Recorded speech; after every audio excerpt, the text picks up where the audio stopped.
मोरे पीछवर लवंगिया के पेड़वा लवंगा चुवैया धीरत लवंगा कटाई बाबा पलंगा सलावाई रेशमे के वरदानी लग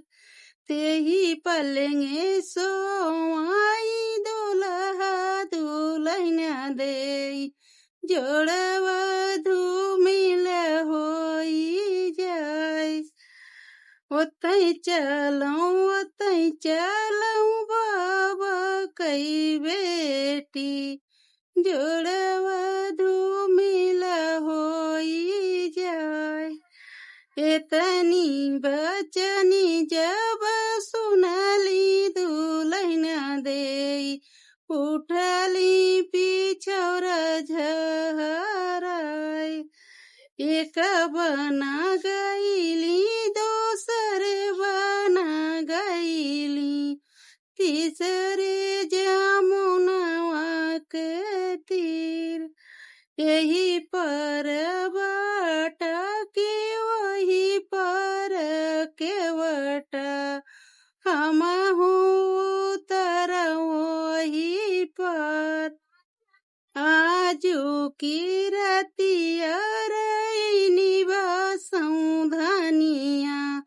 भोरवा उतर वही पर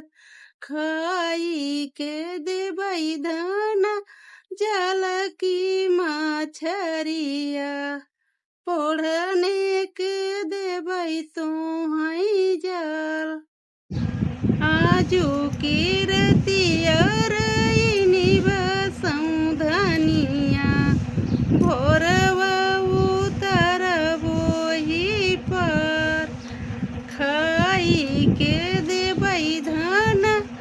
जल की मछरिया पढ़ने के देवई तू हई जल अगिया लगाऊं के वटा जल की मछरिया बजरा पराई तोहरे जल पढ़ला पंडितवा पलंग पर छोड़ूं एक वचन एक बोल। अच्छा लगा ये गीत लाइक सब्सक्राइब जरूर